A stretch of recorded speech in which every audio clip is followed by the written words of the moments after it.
Poucas batalhas da Segunda Guerra Mundial cativaram tanto historiadores e entusiastas quanto a Batalha de Kursk, que ocorreu em julho de 1943. Esse confronto crucial entre alemães e soviéticos é chamado de maior batalha de tanques da história, e descrito como tendo destruído irreversivelmente as forças blindadas alemãs. Alguns consideram Kursk como o ponto de virada da guerra na frente oriental. Em 12 de julho de 1943, na frente sul do saliente de Kursk, perto da estação Prokhorovka, ocorreu uma das maiores batalhas da história militar, com a participação de unidades blindadas. O 5º Exército de Tanques da Guarda Soviética e o 2º Corpo Panzer SS alemão travaram uma grande batalha de blindados, semelhante aos antigos confrontos entre cavalarias. Até 1.200 tanques e unidades de artilharia autopropulsada estiveram envolvidos de ambos os lados. O 5º Exército de Tanques da Guarda sofreu pesadas perdas no ataque, mas conseguiu impedir que a Wehrmacht capturasse Prokhorovka e rompesse o 3º e mais fortificado cinturão defensivo. O plano alemão era que o 48º Corpo Panzer liderasse o ataque contra as defesas soviéticas em Prokhorovka. Mas foi o 2º Corpo Panzer SS comandado pelo general Paul Hauser que fez mais progresso, e foi alvo de um grande ataque do 5º Exército de Tanques da Guarda em 12 de julho.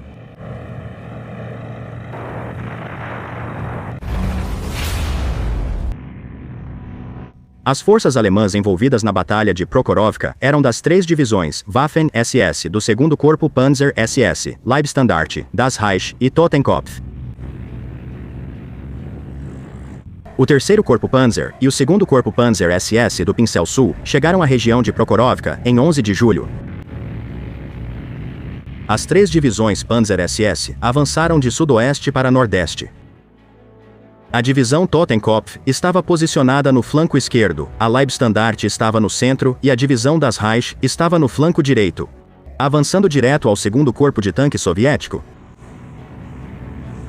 os tanques se reuniriam na manhã seguinte, em uma área de 500 metros de largura por 1.000 de profundidade.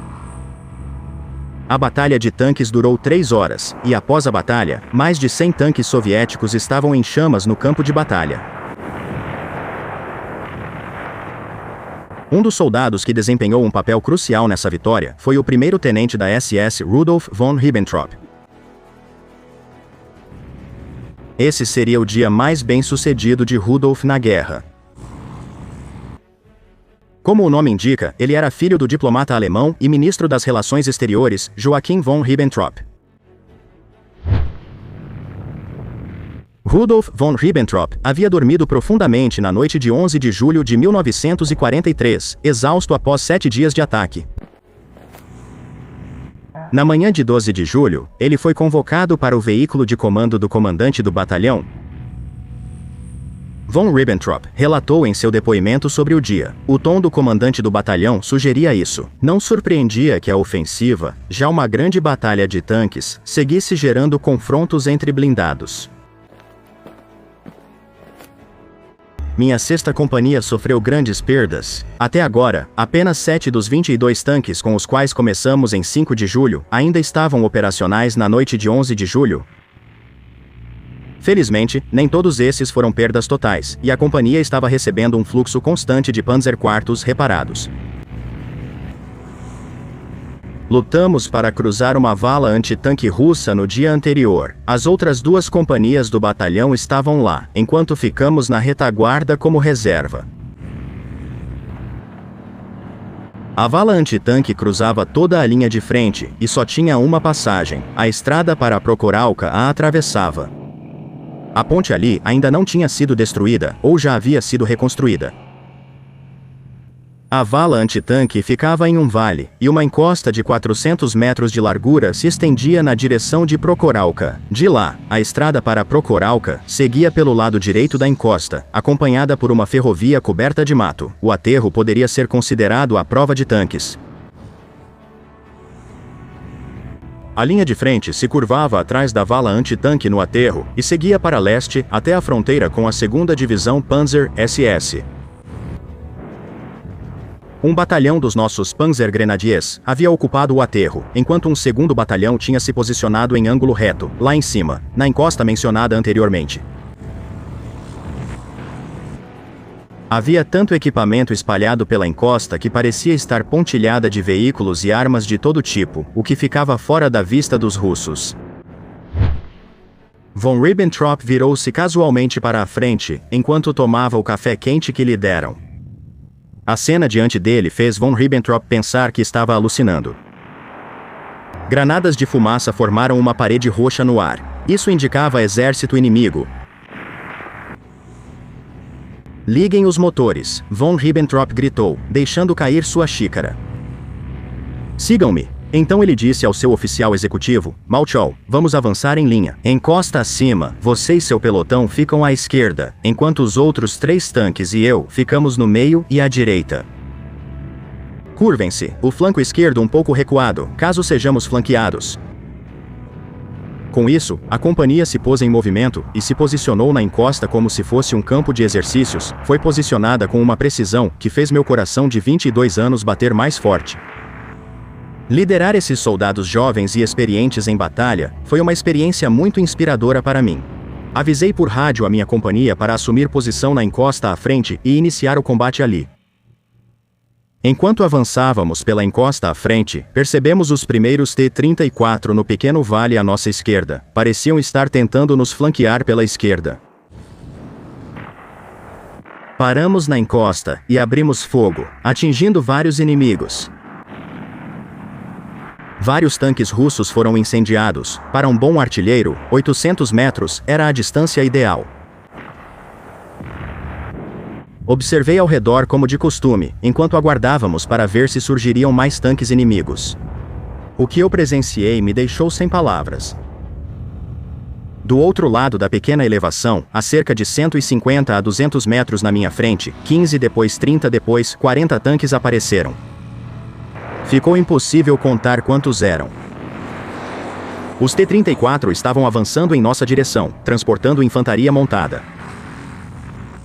Acabou tudo agora, pensei comigo mesmo. Nesse momento, meu motorista pensou que eu disse para sair, e começou a abrir a escotilha dele. Agarrei-o com força, e o puxei de volta para o tanque. Enquanto isso, meu pé havia cutucado o artilheiro no lado direito. Esse foi o sinal para ele virar à direita. O primeiro disparo logo foi feito, e o T-34 começou a pegar fogo como resultado do impacto. Ele estava a apenas 50 a 70 metros de distância. Ao mesmo tempo, o tanque ao meu lado foi atingido diretamente e explodiu em chamas. O sargento da SS Papke pulou para longe, mas foi a última vez que o vimos. O vizinho dele à direita também foi atingido, e rapidamente pegou fogo. A avalanche de tanques inimigos avançou em nossa direção. Tanque após tanque, onda após onda, era uma formação simplesmente inimaginável, e estava se movendo em altíssima velocidade. Não tivemos tempo para assumir posições defensivas, não tivemos escolha, a não ser abrir fogo. Cada disparo era um acerto a essa distância, mas quando um tiro direto acabaria com tudo para nós, em algum lugar do meu subconsciente, percebi que não havia saída. Em situações tão desesperadoras, só podíamos cuidar do que estava ao nosso alcance. Assim, destruímos um terceiro, e depois um quarto, T-34 a menos de 30 metros. O Panzer IV que estávamos usando tinha cerca de 18 a 20 projéteis de alto explosivo, ao alcance imediato do municiador. O restante era munição perfurante. Meu municiador logo exclamou: "Não há mais perfurantes." Toda a nossa munição perfurante disponível foi gasta. O artilheiro, operador de rádio e motorista precisaram repassar mais munição ao municiador. Ficar parado nesse momento tornava mais provável que os tanques russos te detectassem e te destruíssem. Our only hope. Voltar para trás da encosta era melhor, mesmo que os russos já tivessem passado. Lá, nossas chances de escapar eram maiores do que na posição exposta.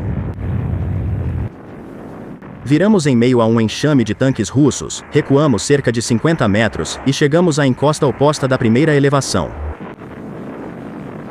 Viramos para enfrentar o inimigo de novo, agora com cobertura um pouco melhor. Nesse momento, um T-34 parou a cerca de 30 metros à nossa direita, e começou a nos atacar. Logo depois, meu artilheiro acertou um tiro direto na torre dos russos. O T-34 explodiu, e sua torre voou 3 metros pelo ar, quase atingindo o canhão do meu tanque. Outros T-34 com infantaria embarcada passavam por nós. Enquanto isso, tínhamos uma única e pequena chance, e precisávamos seguir em movimento constantemente. Como todos os tanques russos avançavam rapidamente, um tanque parado seria logo identificado como inimigo e atacado. Enfrentamos então o risco maior de sermos destruídos por um de nossos tanques posicionados abaixo, em uma linha ampla. Na vala antitanque perto do aterro ferroviário, eles começaram a atirar nos tanques inimigos que se aproximavam no campo de batalha, coberto de fumaça e poeira, olhando contra o sol. Nossas tripulações não conseguiriam nos diferenciar de um tanque russo. Repetidamente transmiti nosso codinome. Todas as estações. Aqui é Kunibert. Estamos no meio dos tanques russos. Não atirem em nós. Não obtive resposta. Enquanto isso, os russos incendiaram vários veículos ao passarem pelos batalhões de Piper e de artilharia. Naquele momento, o fogo das 2 companhias de tanques restantes já surtia efeito.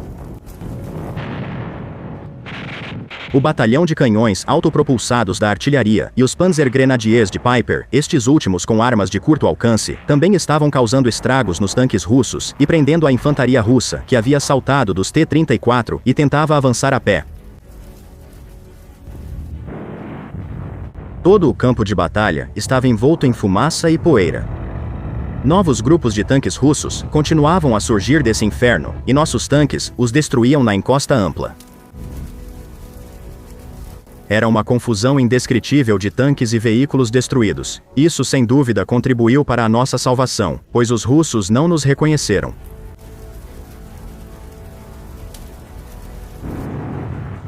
Enquanto isso, o restante da tripulação, motorista, operador de rádio e artilheiro, procurava por mais projéteis perfurantes no tanque. Assim que encontramos um, destruímos outro dos T-34 que havia nos ultrapassado. Quando paramos, era surpreendente que ainda não tivéssemos sido atirado em nós. Especialistas afirmam que isso ocorreu porque nenhum tanque russo tinha comandantes dedicados naquela época. O artilheiro ainda estava no comando do tanque, e ele só conseguia enxergar na direção em que o canhão estava apontando. Se tivesse sido diferente, nós não teríamos sobrevivido.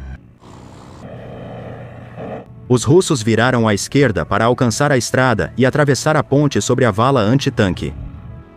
No entanto, uma cena inacreditável aconteceu ali. Tanques e canhões antitanque atiraram no inimigo que avançava pela ponte reparada sobre a vala antitanque. Consegui me abrigar atrás de um T-34 abatido. Então nos juntamos à batalha contra os tanques inimigos. De lá, eles avançavam de todas as direções para a ponte, facilitando para nosso batalhão localizar os alvos. T-34s em chamas colidiam e passavam uns por cima dos outros. Era um verdadeiro inferno de fogo, fumaça, projéteis atingindo e explosões. Após gastar toda a munição perfurante e ser atingido pelo fogo inimigo, que inutilizou seu tanque e feriu seu artilheiro, von Ribbentrop conseguiu um Panzer IV reparado e retornou à batalha totalmente armado.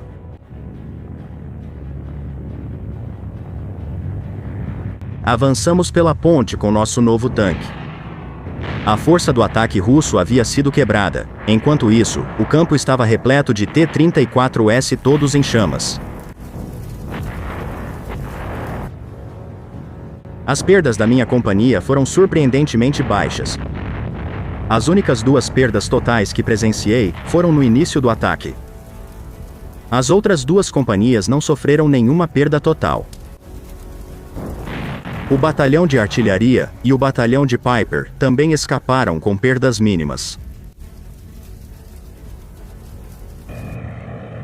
Segundo prisioneiros, o inimigo tinha uma terceira onda de tanques pronta, mas não a usou. Havia mais de 100 tanques russos destruídos dentro da nossa linha principal de defesa. Von Ribbentrop e sua equipe destruíram 14 deles. O general Hauser foi ao campo de batalha naquela tarde para confirmar pessoalmente se os relatos da vitória eram verdadeiros. Mais tarde, foi relatado que ele marcou os tanques destruídos com um pedaço de giz e os contou, incrédulo. O ataque russo foi realizado com grande força e uma teimosia incrível. Claramente, o comando russo pretendia esmagar a ameaça representada por nossas forças com força bruta. Esse inimigo, em maior número, poderia ter repelido e até destruído o grupo de combate de Piper com melhor liderança e uso do elemento surpresa. Os granadeiros de combate mantiveram a calma diante da aproximação de tanques inimigos, detendo e eliminando a infantaria adversária em avanço. Esse grande sucesso defensivo não mudou o fato de que a batalha de tanques em Prokhorovka, na qual ambos os lados sofreram pesadas perdas, havia encerrado a Operação Cidadela. Sem atingir seu objetivo, Hitler cancelou a Operação Cidadela e começou a reposicionar suas forças para lidar com novas urgências, em outros lugares, contra o conselho de seus comandantes. Ao final da batalha, o general soviético Rotmistrov, conhecido como o Leão de Prokhorovka, declarou: diante da situação e das pesadas perdas, nossas tropas não podem conduzir mais nenhuma operação de combate. Rudolf von Ribbentrop foi condecorado com a Cruz de Cavaleiro da Cruz de Ferro em 20 de julho de 1943. Ele disse na época: cada homem no meu tanque merece essa condecoração, eu a uso em nome da minha equipe. Rudolf von Ribbentrop foi transferido em 1º de agosto de 1943 para participar da formação da 12ª Divisão Panzer SS Hitlerjagd.